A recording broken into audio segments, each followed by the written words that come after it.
Charles Holden was on his way home from work when he decided to stop at a fast food restaurant near his house in Harrington, Delaware. After grabbing a quick bite to eat, Charles left the store and got back in his truck. He turned it on and he was about to drive out of the lot when he stopped because there was this man running towards him, waving, trying to flag him down. So Charles put his truck back in park and he rolled his window down to see what this guy wanted.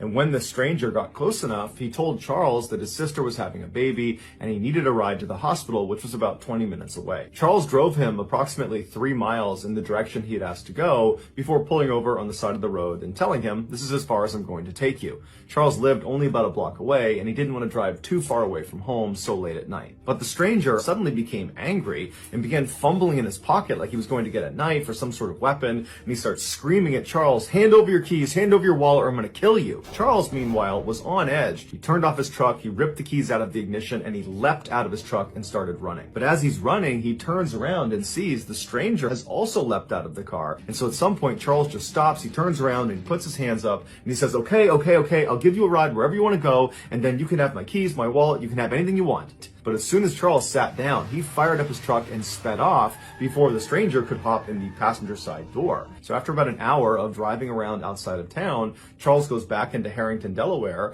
and he gets on his street and he's shocked when he sees the stranger who had just tried to kill him is walking down the road right in front of him. And so a few minutes later, an officer showed up at the payphone where Charles was, and they told Charles they would escort him back to his property. And if the stranger was still out in the area, they would arrest him.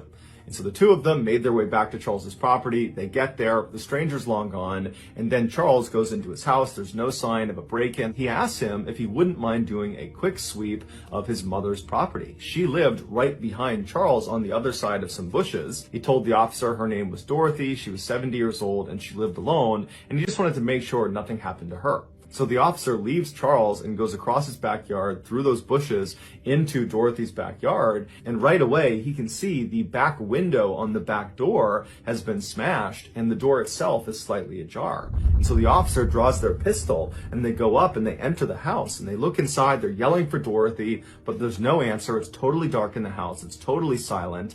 And so after searching the first floor and finding nothing, they make their way up the flight of stairs and they find blood at the top of the landing. And they follow this trail of blood and it brings them into one of the bedrooms where a woman is sprawled out on a bed. It was Dorothy. She had been stabbed to death. It would turn out, after Charles had ditched the stranger and sped off without him, the stranger, whose name was Gilbert Cannon, began looking for a place to sleep. And the house he ultimately selected just happened to be